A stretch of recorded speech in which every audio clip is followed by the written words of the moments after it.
Alright everybody, this is Matt again. I'm going to be doing a quick video here on my favorite enumerable Ruby method. It's called map, and here's what it does. So I have this array called R, and it has the numbers 1 through 10. Nothing too exciting there, right? But what map allows us to do is iterate over every element, and whatever we return in that block gets added to a new array. So here's why that's useful. So if you say r.map and pass in, it's going to pass in every element, so we'll call that num, and then we'll say num.toS. So we want to have every element as a string.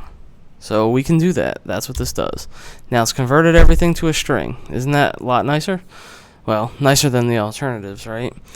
So here's why that's really cool. So let's say do R map. I'll show you the alternative lambda syntax that Ruby supports.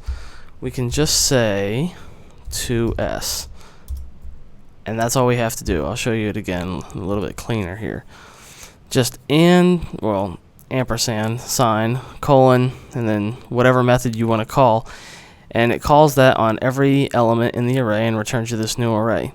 This is actually very useful. I use it an enormous amount of times, especially when I'm trying to debug something, because I'll iterate over every element in the collection until I found exactly what I was looking for. So let me show you why this is really nice.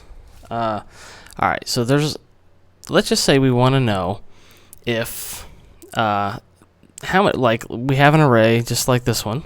We'll use the same one, and we want to know how many elements are even versus odd, right? So all we got to do is r.map, and there's a method called odd ? And it'll return true if the element is odd, false if not.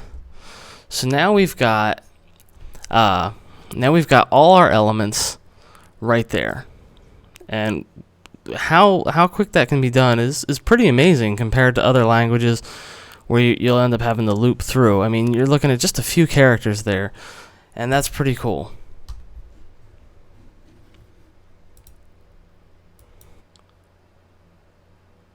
So let's take that to its most logical extension. Let's really find exactly how many elements we have there. So looking at R, so r.map and odd ?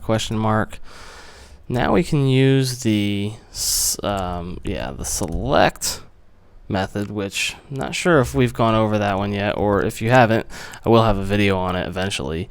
But go with this for now. So we'll say E, and then we'll say E equals true, because we want to find all the odd ones. Now it just returns an array of all the true elements. And if we want to get our count, we can just say .count. So it's pretty nifty. There are actually easier ways of doing this, but this kind of demonstrates where you might use this. Especially, I use it an enormous amount of times during debugging. But it also has a lot of real-world purposes, as far as your daily programming tasks go. So have a look and definitely play with this method a lot.